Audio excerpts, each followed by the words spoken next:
জীবনে একবার ঢোকার তৌফিক দিয়েছিলেন, আলহামদুলিল্লাহ। আমার চোখের সামনে অনেক রাজা বাদশাহ আমার চোখের সামনে ঢুকছে।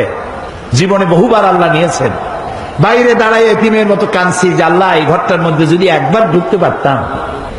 কুয়েত এবং ইরাকে যেবার যুদ্ধ বাঁধলো, সেই যুদ্ধের মীমাংসা বৈঠক আহ্বান করলেন বাদশাহ ফাহাদ। তাতে পৃথিবী থেকে 400 মেহমানদেরকে দাওয়াত দিলেন মীমাংসা বৈঠকে। কেমনে কেমনে আমার মতো একটা ভাঙ্গাছেড়া মানুষও দাওয়াত পাইল। আমি তখন যখন প্লেনে উঠেছি, তখন আমার মনের মধ্যে একটা চিন্তা হলো, সারা জীবন যে আশাটা করতেছিলাম আল্লাহ যদি এইবার এটা পুরো করতেন। আমাদেরকে হোটেলে নিয়ে জায়গা দেওয়া হলো।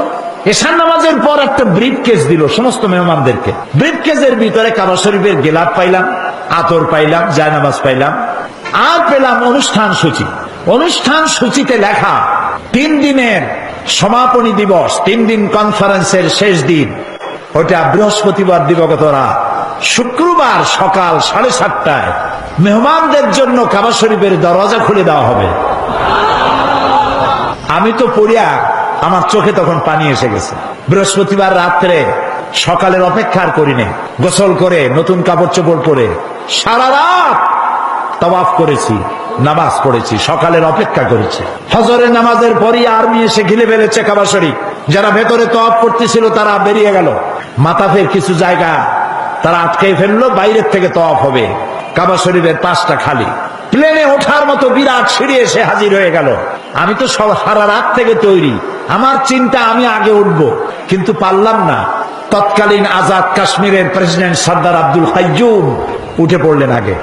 2 নম্বরে উঠলেন রাশিয়া এবং আফগানের যুদ্ধের নেতৃত্ব দিয়েছিলেন আব্দুর রব আস-সাইয়াফ আর-রাসূল। তিনি আফগান মুক্তিযুদ্ধের সর্বাধিনায়ক, তিনি উঠলেন। 3 নম্বরে আল্লাহ তারে গোলামকে চান্স করে দিলেন। ভিতরে ঢুকে তখন তো আর কাবা একদিকে নাই, চারোদিকে কাবা। চারোদিকে দুরাকাত নামাজ পড়ে আল্লাহর ঘরের মাঝখানে সেজদায় পড়ে গেলাম। প্রায় আধা ঘন্টা জনমের মতো কাঁদলাম।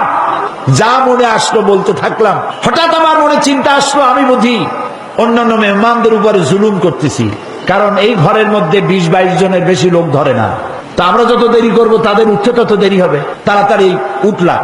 আমি দাঁড়িয়ে দেখি আমার পাশে দাঁড়ানো রাজশাহী বিশ্ববিদ্যালয়ের প্রাক্তন ভাইস চ্যান্সেলর মরহুম ডক্টর M.A. বারী।